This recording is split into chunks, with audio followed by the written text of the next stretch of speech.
Hi Martial Arts, I Awaken Lotia Martial System। अध्याय 16, छाया दौड़।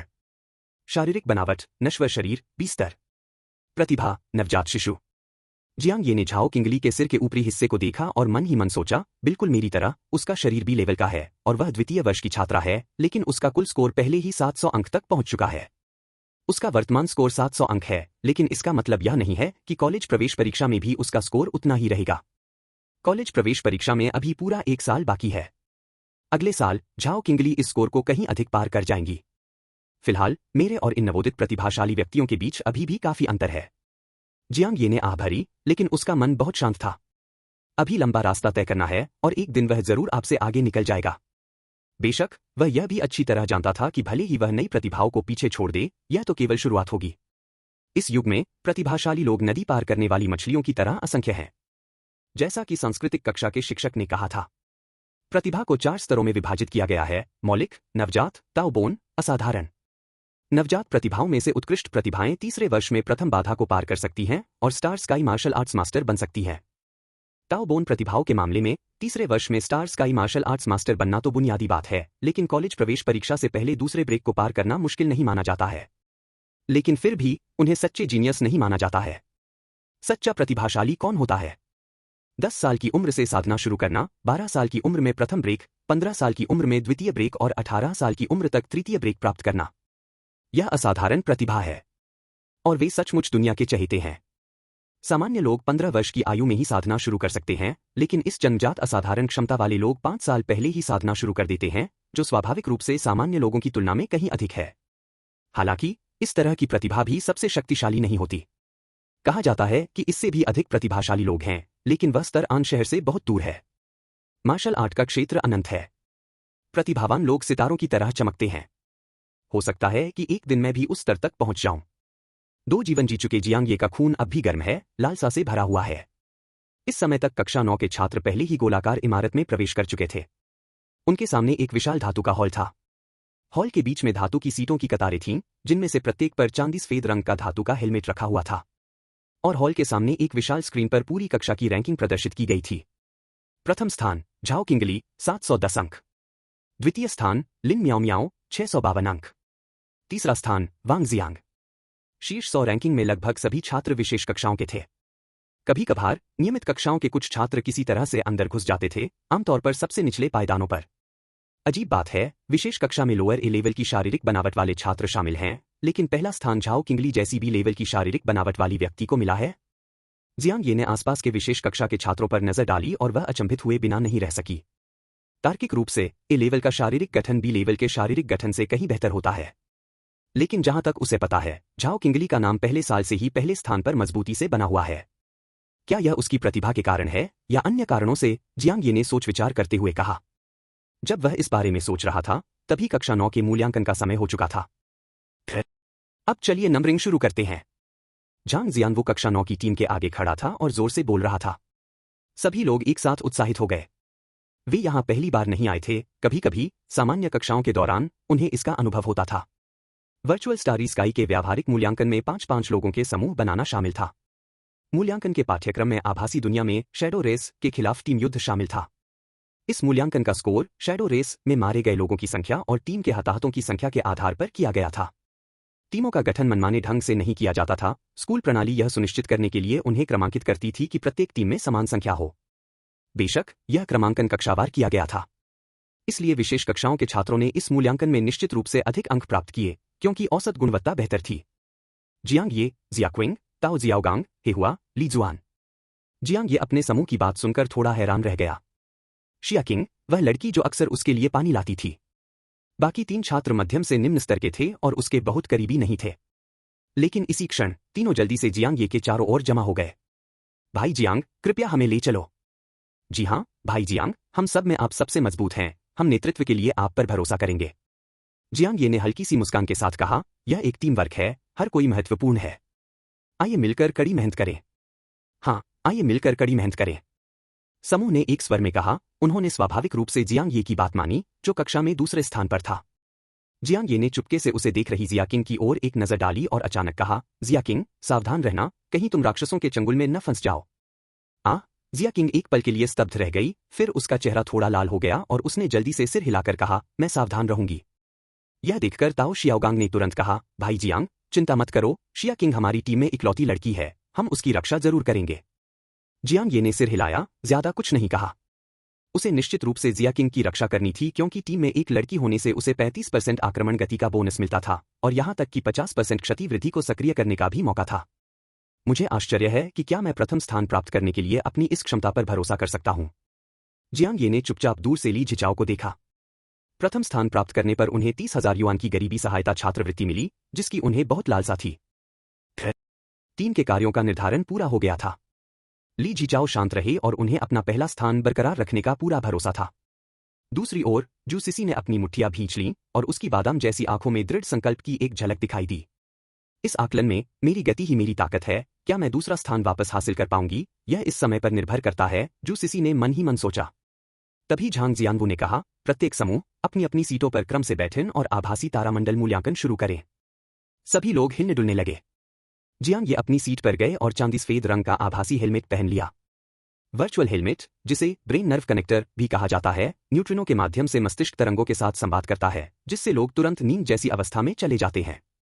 जैसे ही उसने हेलमेट पहना, जियांग ये की चेतना डूब गई। अगले ही पल उसने खुद को एक आभासी शहर के एक कोने में पाया।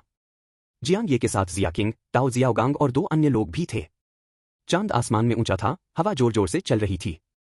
सड़क की बत्तियां हल्की पीली थीं। यह बिल्कुल वास्तविक है। जियांग ये ने आसपास के वातावरण को देखा और पहले भी वहां जा चुका होने के बावजूद वह आश्चर्यचकित हुए बिना नहीं रह सका। वर्चुअल स्टारी स्काई वास्तविकता को 1:1 अनुपात में पुनः प्रस्तुत कर सकता है और यह दर्द की संवेदनाओं को भी पूरी तरह से बहाल कर सकता है। दूसरे शब्दों में कहें तो यहां किसी भी प्रकार की चोट लगने से व्यक्ति की युद्ध क्षमता पर तत्काल प्रभाव पड़ेगा। हफ। ठीक उसी समय उनके सामने एक अंधेरे क्षेत्र में एक घोर काली आकृति, जो तरल पदार्थ जैसी दिखती थी, धीरे धीरे अंधेरे से ठोस रूप में प्रकट हुई। जैसे ही परछाई ठोस रूप लेने लगी, अचानक एक सर्द और रूह कंपा देने वाली ठंडी हवा चलने लगी। छाया जाती शिशु शरीर। जियांग ये की आंखें तेज हो गईं और वह चिल्लाया, युद्ध के लिए तैयार हो जाओ। बाकी चारों ने अपने चेहरे के भाव और भी सख्त कर लिए। शैडो रेस बेहद शक्तिशाली थी। एक शिशु का शरीर 1.5 से 2 मीटर लंबा होता है, जबकि एक किशोर का शरीर 3 मीटर से अधिक लंबा हो सकता है। किसी किशोर अपराधी का सामना करने के लिए कम से कम प्रथम श्रेणी के मार्शल आर्ट्स मास्टर की आवश्यकता होती थी। उनके सामने मौजूद शिशु शरीर लगभग 1.5 मीटर का था, जो अपनी तरह का सबसे कमजोर था, फिर भी उसे संभालने के लिए 5 लोगों की ताकत की जरूरत थी। फुफकार। काली परछाई ने फुफकारते हुए अचानक उनकी ओर झपट्टा मारा। हालांकि जैसे ही जियांग ये और अन्य लोगों ने अपना पूरा प्रयास किया, वह परछाई रहस्यमय तरीके से गायब हो गई। ताओ शियाओगांग और अन्य लोग क्षण भर के लिए स्तब्ध रह गए। जियांग ये चिल्लाया, अपनी पीठ का ध्यान रखो। शैडो रेस के लोग परछाइयों पर अधिकार करना पसंद करते थे। जियांग ये को याद आया कि चेंग जिलू ने युद्ध के दौरान हमेशा छाया की स्थिति को ध्यान में रखने की आवश्यकता पर बार बार जोर दिया था। युद्ध की शुरुआत में जियांग ये ने देखा कि उसकी परछाई उसके पीछे थी। वह अचानक मुड़ गया। वहां एक खुला हुआ मुंह था जो सीधे उसकी ओर झपटा हुआ था। हमले की गति में 35% की वृद्धि। किसान का triple punch. Bang bang bang. अध्याय 17, अध्याय 16, रैंकिंग। Beauty path chasing. जब आपका सामना विपरीत लिंग के प्रतिद्वंद्वी या टीम के साथी से होता है, तो हमले की गति 35% बढ़ जाती है और नुकसान बढ़ने की संभावना 50% होती है। जियांग ये की वर्तमान मुक्केबाजी की गति उसकी सामान्य गति से 1.35 गुना अधिक है। वह हर सेकंड एक अतिरिक्त मुक्का मार सकता है। यह भले ही मामूली लगे, लेकिन 10 सेकंड में यह 10 और मुक्के के बराबर है और इससे होने वाला नुकसान काफी गंभीर होता है। महज 3 या 4 सेकंड में ही जियांग ये ने एक पाइल ड्राइवर की तरह 1 दर्जन से अधिक मुक्के बरसा दिए थे। प्रत्येक मुक्के की अधिकतम शक्ति लगभग 600 किलोग्राम थी। गर्जन। मानवाकार परछाई के चेहरे पर जोरदार प्रहार हुआ, जिससे वह चीख उठी और उसकी आकृति गायब हो गई। स्विश। यह बच तो नहीं निकला, लेकिन जल्दी ही ताओ शियाओगांग और अन्य लोगों की परछाइयों में समा गया। शैडो रेस अत्यंत बुद्धिमान है। ऐसा प्रतीत हुआ कि उसे यह एहसास हो गया था कि जियांग ये से निपटना मुश्किल है, इसलिए उसने जानबूझकर पहले दूसरों से निपटने का फैसला किया। गर्जन। मानवाकार परछाई ने चीख मारी, उसकी आवाज से मानो दिमाग अस्तव्यस्त हो गया, जिससे सभी के सिर चकरा गए और कान बजने लगे। ध्यान रहें। जियांग ये जोर से चिल्लाया।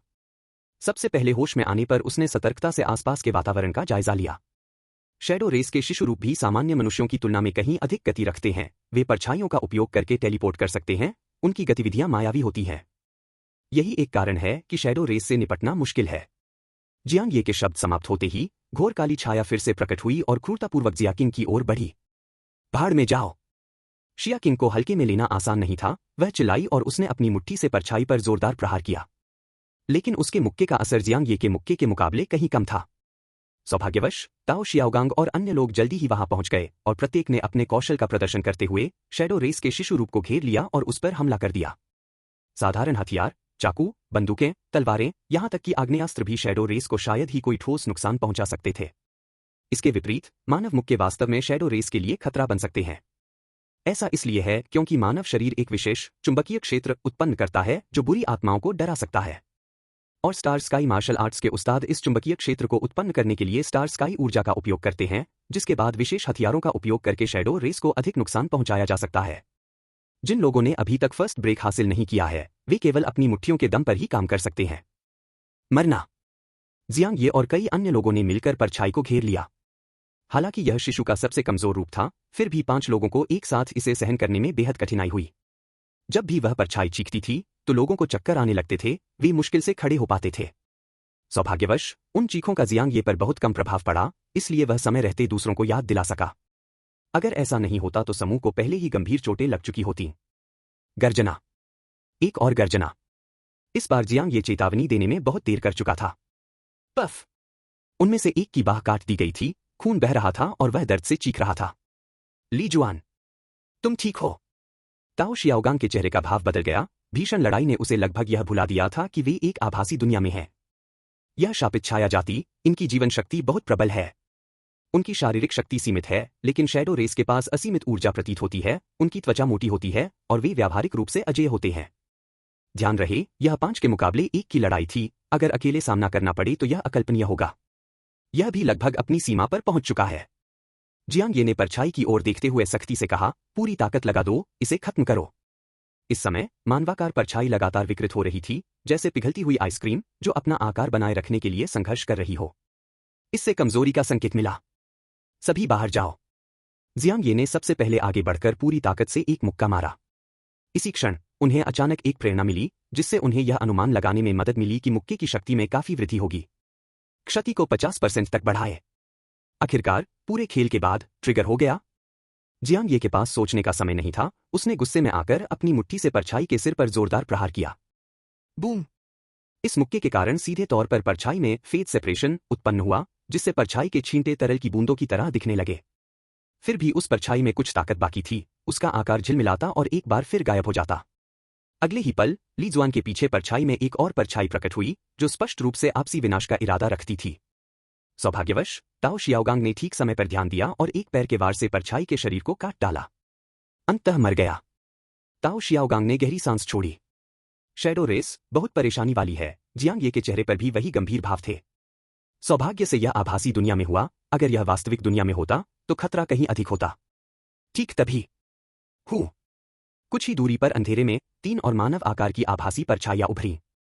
वे 1.5 मीटर की ऊंचाई पर भी खड़े थे, जो सबसे निचला स्तर था शिशु शरीर। लेकिन इस बार 3 थे। दूसरा स्तर, सभी के चेहरे तनावग्रस्त हो गए। वर्चुअल स्टारी स्काई का मूल्यांकन गेम के स्तरों के समान था। पहले स्तर में केवल एक ही शैडो रेस थी। दूसरे स्तर पर 3 थे। तीसरे स्तर पर 5 थे।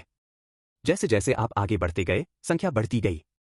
आलस मत करो, दूसरे स्तर को पार करने के लिए पूरी मेहनत करो, जियांग ये ने कहा। समझ गया। ताओ शियाओगांग और बाकी लोग जियांग ये के चारों ओर जमा हो गए और स्वाभाविक रूप से इस समय उनके पास कहने के लिए और कुछ नहीं था। जबकि जियांग ये की टीम जमकर संघर्ष कर रही थी, अन्य टीमें भी भीषण लड़ाई में लगी हुई थीं। एक आभासी स्थान में जू सिसी 4 अन्य लोगों का नेतृत्व करते हुए दूसरे स्तर की 3 परछाइयों के खिलाफ जमकर लड़ रही थी। अब उनकी टीम के 3 सदस्य पहले ही घायल हो चुके थे, जिनमें से 2 ने अपना एक हाथ खो दिया था। पूरी टीम की ताकत में काफी कमी आ गई थी। केवल जू सिसी ही अपनी चरम युद्ध शक्ति को बरकरार रख पाई थी, लेकिन वह भी ज्यादा देर तक टिक नहीं पाएगी।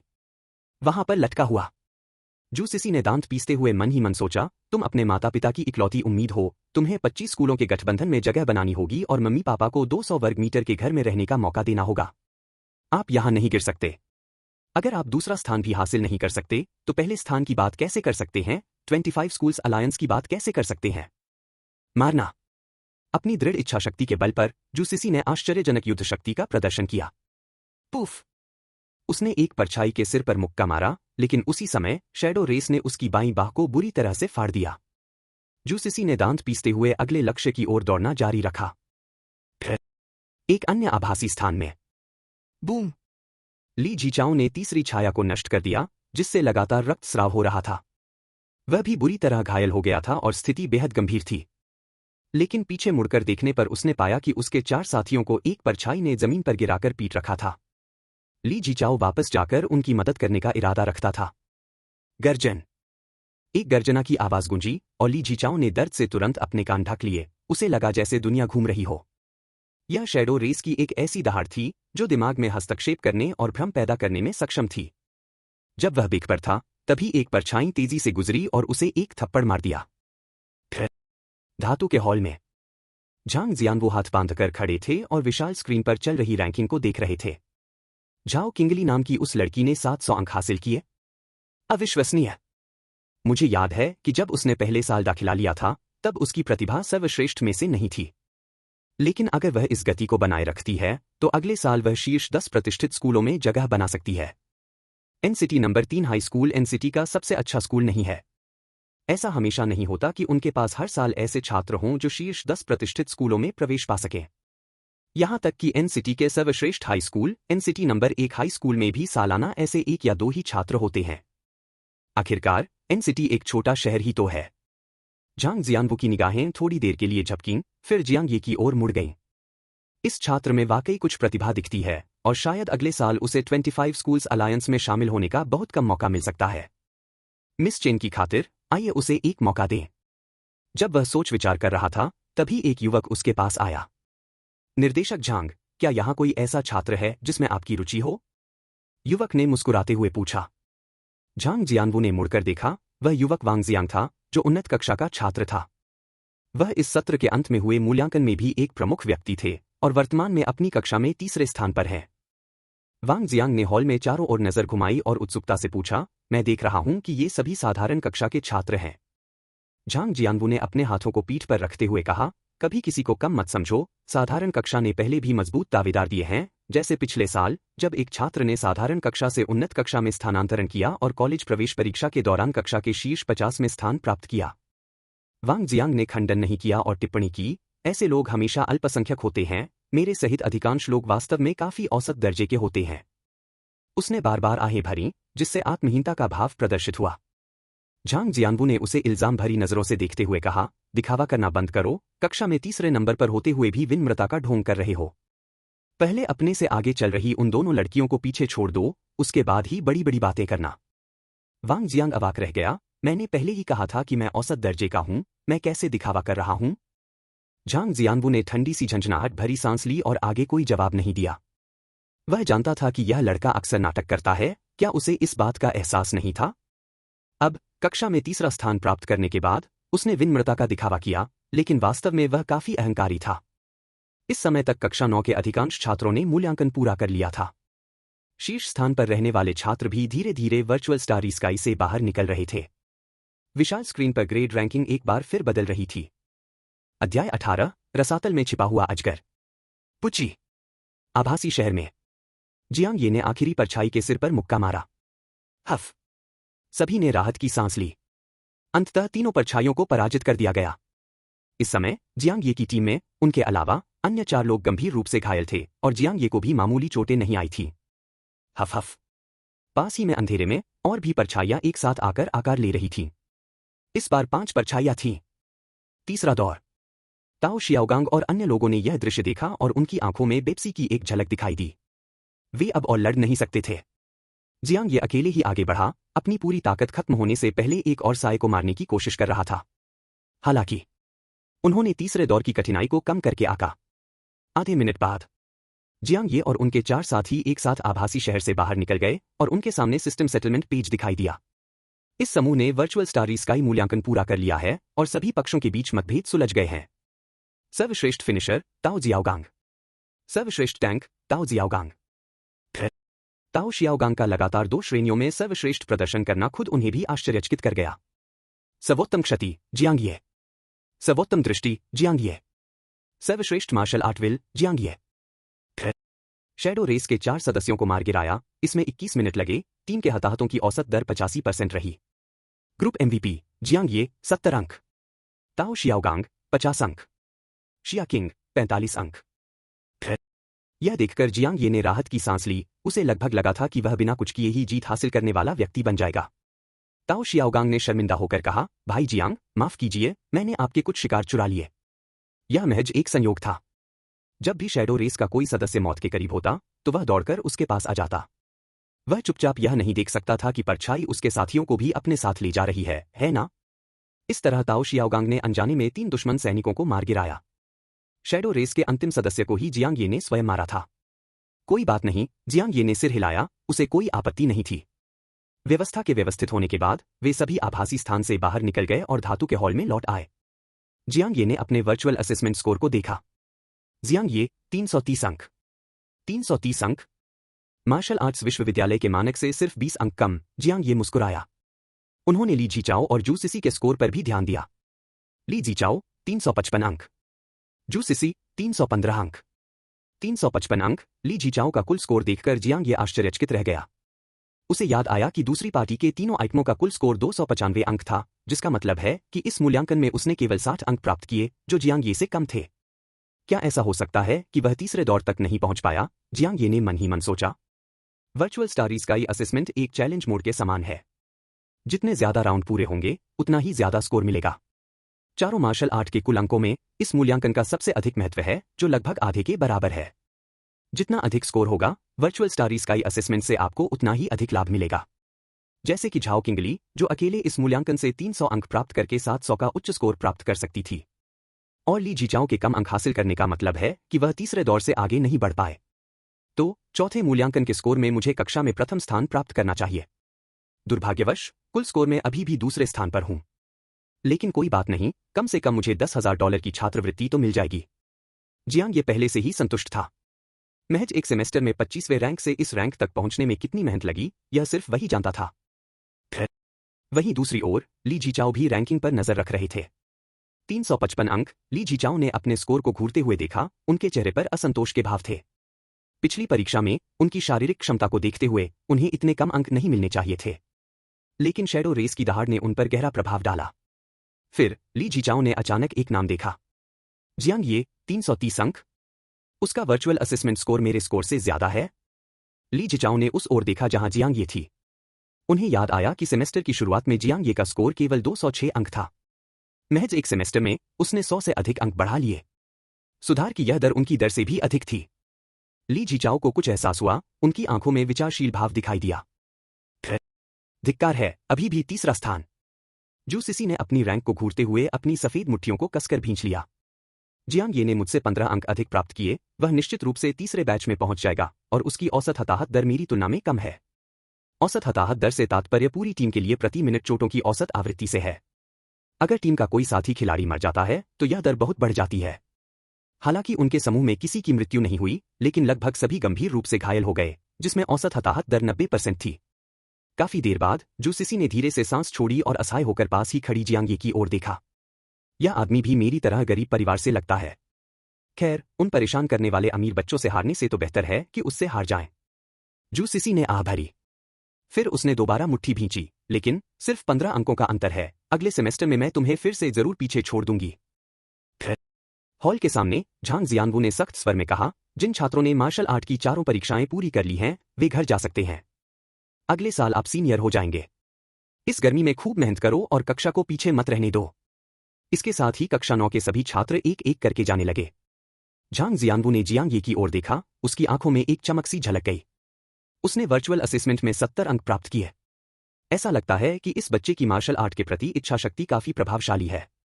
उन्होंने पहले भी जियांग ये की युद्ध क्षमताओं को देखा था। जियांग ये की ताकत के उनके आकलन के आधार पर इस आकलन से सामान्यतः केवल 50 अंक मिलने चाहिए, जो अधिकतम 60 अंकों से अधिक नहीं होने चाहिए। अंक? यह तो उनकी उम्मीदों से कहीं अधिक था।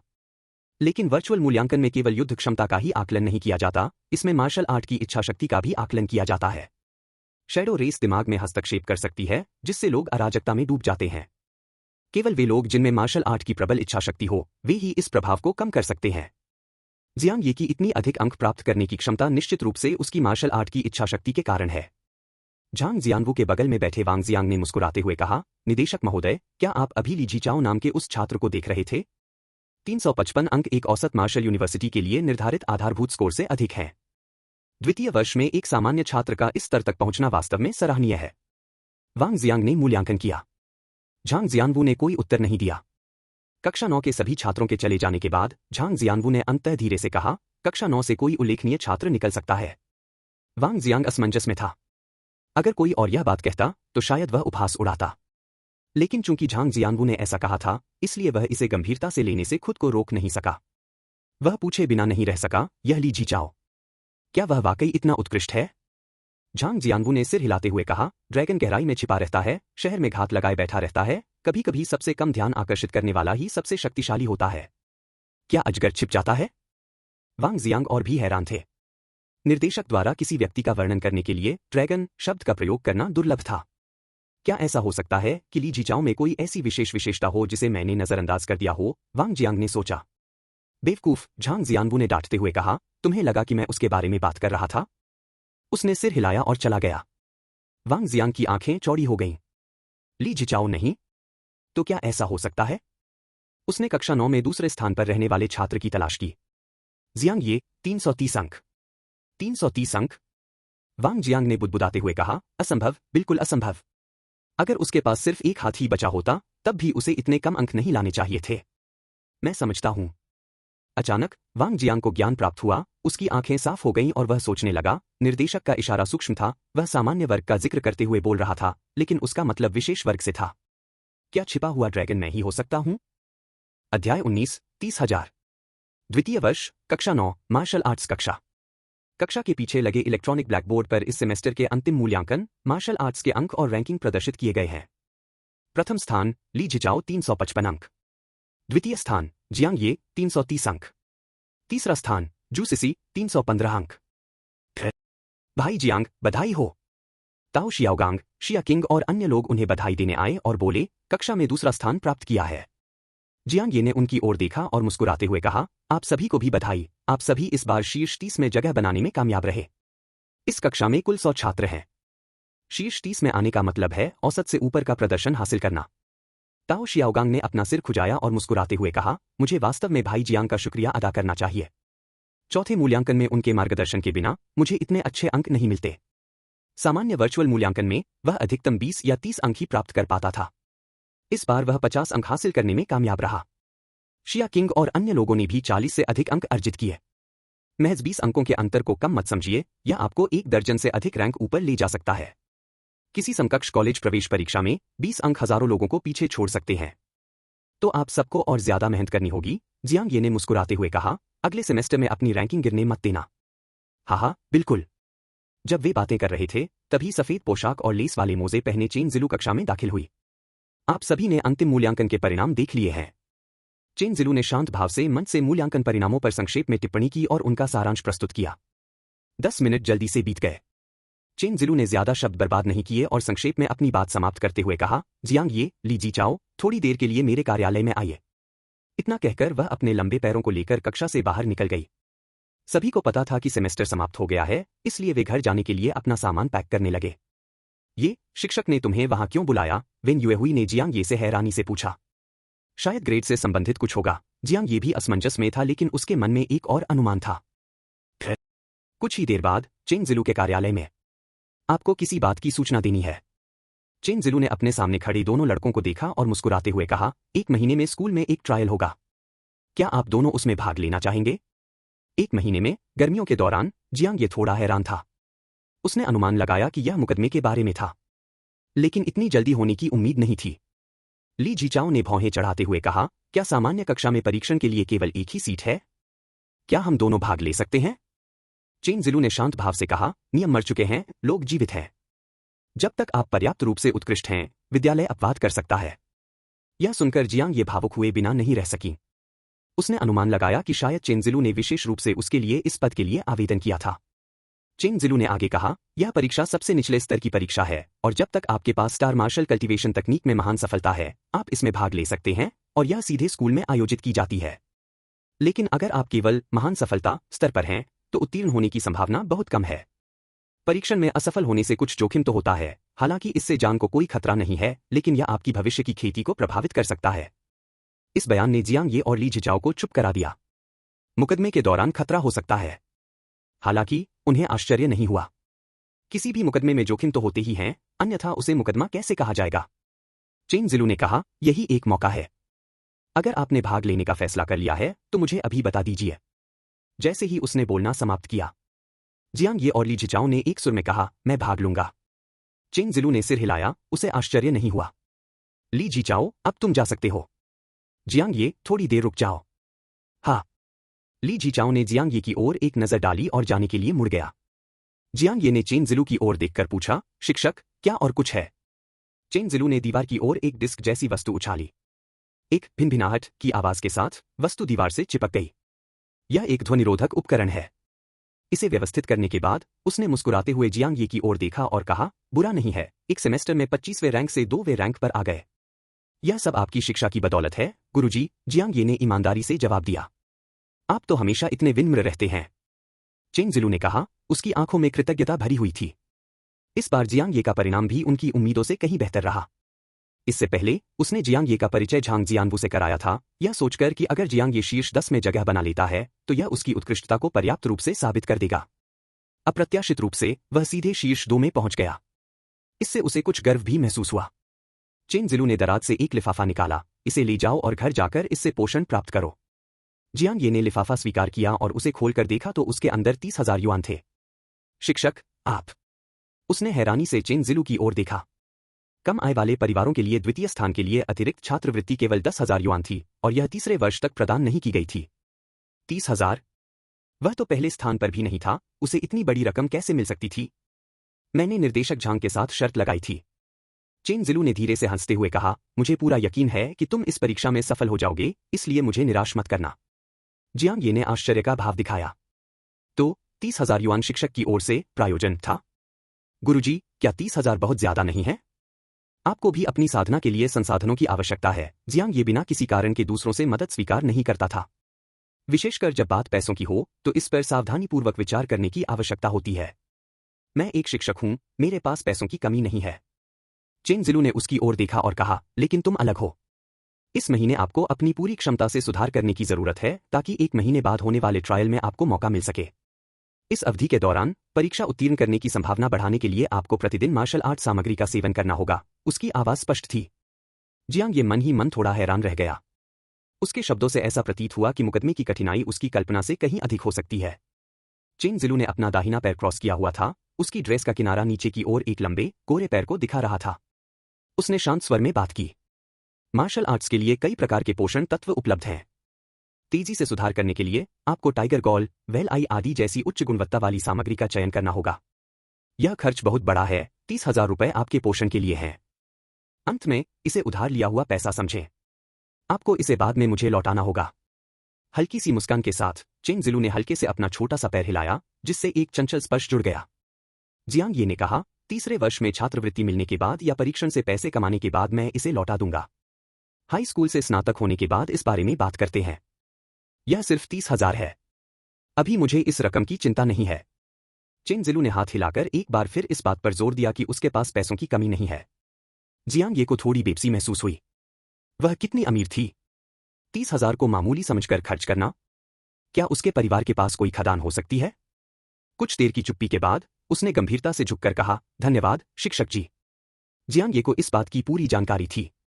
चाहे यह उस शर्त की बात हो जिसका उसने जिक्र किया था या कर्ज चुकाने पर जोर देने की बात हो, असल में यह सब उसकी गरिमा का ख्याल रखने के लिए था।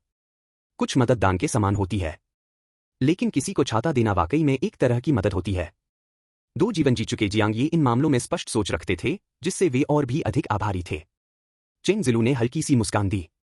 वैसे हाल ही में एनसीटी शायद उतनी सुरक्षित नहीं है। छुट्टियों के दौरान ज्यादा बाहर मत निकलना, उसने अचानक कहा। बहुत सुरक्षित नहीं? जियांग ये के दिल में हलचल सी मच गई। क्या यह छाया आपदा की वजह से हो सकता है? चेन जिलू ने आगे कहा, अगर आपको किसी चीज की जरूरत हो तो मुझे वीचैट पर मैसेज करें। मेरी वीचैट आईडी CZL23060901 है।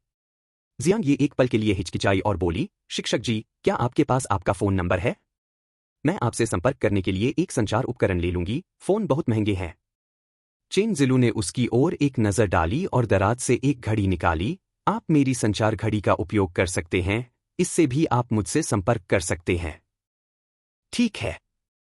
इस बिंदु पर जियांग ये ने बात मान ली और घड़ी स्वीकार कर ली। शिक्षक जी, मैं अब वापस जा रहा हूं। हम वापस चले जाओ। चेन जिलू ने हाथ हिलाया। जियांग ये ने सिर हिलाया और दफ्तर से बाहर निकलने के लिए मुड़ गया। लेकिन दफ्तर से निकलने से पहले उसे कुछ याद आया और उसने पीछे मुड़कर चेन जिलू की ओर देखा। डिस्प्ले पैनल दिखाई दिया। जब जियांग ये ने चेन जिलू के सिर के ऊपर लिखी 2 पंक्तियां देखीं, तो वह तुरंत चौंक गया। अध्याय 20। फिर मुझे आपसे पूछने दीजिए। कार्यालय के अंदर। Ring ring ring. जियांग ये के जाने के तुरंत बाद चेन जिलू का फोन बज उठा। उसने फोन निकाला और कॉलर आईडी देखी, झाओ यिंगलुओ। जिलू, क्या तुम्हें अभी भी पैसों की जरूरत है? चेन जिलू द्वारा कॉल का जवाब देने के बाद एक लड़की की स्पष्ट आवाज सुनाई दी। आपने मुझसे पहले 30,000 क्यों उधार लिए थे, क्या वह काफी है? यह सुनकर चेन जिलू की पहले की अमीर छवि पल भर में धराशायी हो गई। उसने आह भरी और बोली, झाओ यिंगलुओ, क्या तुम्हें लगता है कि मैं तुम्हारी तरह हूं? मेरे पास तो अभी 10,000 भी नहीं है। जल्दी से मुझे 20,000 और भेज दो। अगले ही पल फोन पर विस्मय भरी आवाज आई। हे भगवान, आप कैसे गुजारा कर रहे हैं? क्या अब एक साधना सत्र की कीमत 10,000 से भी ज्यादा नहीं होती? चेन जिलू ने कहा, यह मेरी साधना के लिए नहीं है, बल्कि एक ऐसे छात्र के लिए है जिससे मुझे बहुत उम्मीदें हैं और मैं उसमें थोड़ा सा शुरुआती निवेश कर रही हूं। झाओ यिंगलुओ ने हैरानी से कहा, एक छात्र जिससे आपको बहुत उम्मीदें हैं? क्या आपको कभी कोई असाधारण प्रतिभा मिली है? तुम क्या सोच रही हो? चेन जिलू ने चिड़चिड़ाते हुए कहा, आन शहर में ऐसा छात्र कैसे हो सकता है? झाओ यिंगलुओ ने हैरानी से पूछा, तो फिर वो कौन है? जब आपकी अपनी साधना पर्याप्त नहीं है, तो निवेश के लिए पैसा उधार लेना क्यों उचित है? चेन जिलू हंसते हुए बोली, दरअसल यह निवेश नहीं है, बस थोड़ी सी मदद है। लड़का है या लड़की? लड़का। ओह, झाओ यिंगलुओ का लहजा थोड़ा शरारती हो गया, क्या वह सुंदर है? उसका व्यक्तित्व कैसा है? चेन जिलू ने आंखें घुमाते हुए कहा, तुम ये सब क्यों पूछ रहे हो? बस उत्सुक। झाओ यिंगलुओ खिलखिलाकर हंस पड़ी, आप white dragon martial arts university में एक सेलिब्रिटी हैं। अगर यह बात फैल गई कि आपने किसी की मदद के लिए पैसे उधार लिए थे, तो यह बहुत बड़ी गपशप बन जाएगी। चेन जिलू ने अवाक होकर जवाब दिया, बस करो, मैं लगभग आधे साल से स्कूल नहीं गई हूं। अगले साल तुम जूनियर क्लास में होगे, जल्दी वापस आना, स्कूल में तुम्हारा बहुत कुछ इंतजार कर रहा है। झाओ यिंगलुओ ने कहा और फिर उत्सुकता से पूछे बिना नहीं रह सकी, वैसे वह आदमी आखिर है कौन? आप उसके साथ इतना अच्छा व्यवहार क्यों कर रही हैं? क्या वह कोई? अगले साल मिलते हैं, मैं तब तुम्हें पैसे वापस कर दूंगा। चेन जिलू ने दृढ़ता से फोन काट दिया। उसके बाद वह खिड़की से बाहर देखने लगी और विचारों में खो गई। क्या उसे जियांग ये अद्वितीय लगता है?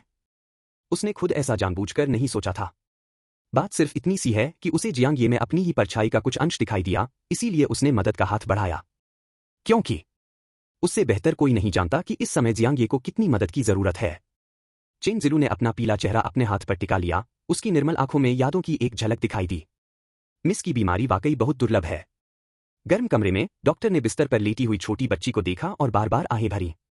यह बीमारी, अगर इसका अभ्यास न किया जाए तो ठीक है, लेकिन जैसे ही आप इसका अभ्यास करते हैं, आप अनगिनत विषों और हड्डियों द्वारा खाए जाने के असहनीय दर्द से लगातार पीड़ित होंगे, यहां तक कि तारामय आकाश मार्शल आर्ट के उस्ताद भी इसे सहन नहीं कर सकते। सबसे अच्छा तरीका है साधना का त्याग करना और तारों भरे आकाश के युद्ध पथ पर कदम न रखना। बिस्तर पर लेटी छोटी बच्ची की त्वचा बर्फ जैसी सफेद थी, पलकें लंबी थीं, उसके चेहरे के भाव अभी पूरी तरह से विकसित नहीं हुए थे, लेकिन फिर भी वह बेहद खूबसूरत और आकर्षक थी। कोई भी कल्पना कर सकता है कि जब वह बड़ी होगी, तो वह निश्चित रूप से एक असाधारण रूप से सुंदर महिला होगी।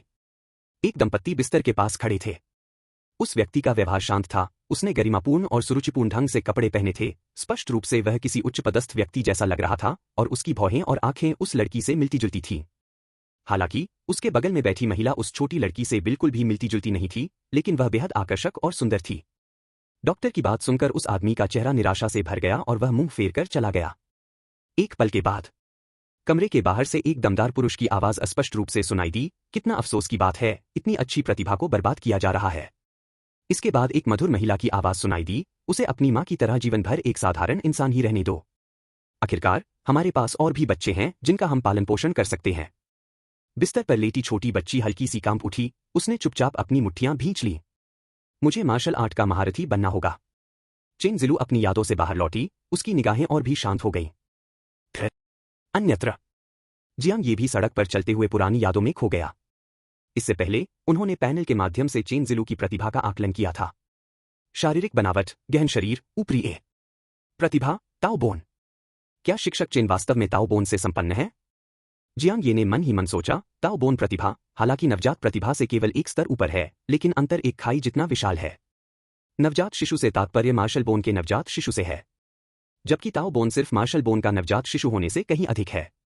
जिन लोगों में ताओ बोन की प्रतिभा होती है, जन्म से ही उनकी मार्शल बोन में असाधारण गुण होते हैं, जैसे कि प्राकृतिक दिव्य शक्ति और दिव्य दृष्टि, और उनमें ऐसी क्षमताएं होती हैं जो आम लोगों में नहीं होती। 15 वर्ष की आयु में मार्शल आर्ट के मार्ग पर कदम रखते ही वे आम लोगों की तुलना में कहीं अधिक प्रतिभा का प्रदर्शन कर सकते हैं, आश्चर्यजनक गति से अभ्यास कर सकते हैं, और मार्शल आर्ट की कोई भी तकनीक उनके लिए सहजता से आ जाती है। मार्शल आर्ट के लिए जन्मा, मार्शल आर्ट में पूर्णतः निपुण, यह ताओ बोन है। ऐसा कहा जाता है कि एक बार ऐसे लोग मार्शल आर्ट के मार्ग पर कदम रख देते हैं तो उनके लिए विभिन्न लोगों को तोड़ना पानी पीने जितना आसान हो जाता है, और इसमें वस्तुतः कोई बाधा नहीं आती। बेशक अफवाहें अक्सर बढ़ा चढ़ाकर बताई जाती हैं, लेकिन इससे ऐसी प्रतिभा की शक्ति उजागर होती है। और यह गहन शरीर, क्या यह नश्वर शरीर से भी श्रेष्ठ शरीर है? जियांग ये ने पैनल को याद किया। इसमें कोई संदेह नहीं है कि गहन शरीर नश्वर शरीर से एक उच्च स्तर का होना चाहिए। यदि प्रोफाउंड बॉडी को भी ए, बी, सी, टी स्तरों में विभाजित किया जाए तो चेन जिलू की मार्शल प्रतिभा वास्तव में भयावह है। आप ध्यान दें, यहां तक कि मार्शल आर्ट कक्षा के वर्ष प्रमुख झांग जियानवू भी नवजात प्रतिभा थे, जिनका शरीर निम्न स्तर का एक था, जबकि चेन जिलू ऊपरी एक गहन शरीर। सिर्फ शारीरिक बनावट के आधार पर ही वह 7 गुना बेहतर है। शिक्षिका चेन की उम्र तो केवल 19 वर्ष है, उन्हें विश्वविद्यालय में होना चाहिए था, फिर वह आन शहर में शिक्षिका के रूप में क्यों है? जियांग ये ने सोचा। चेन जिलू की चैट आईडी उसकी जन्मतिथि है 1 सितंबर 2306। अब जून 2325 है, इसलिए चेन जिलू अभी 19 साल की भी नहीं हुई है। कुछ ही देर में जियांग ये ने अपना सिर हिलाया और इन विचारों में खो गया।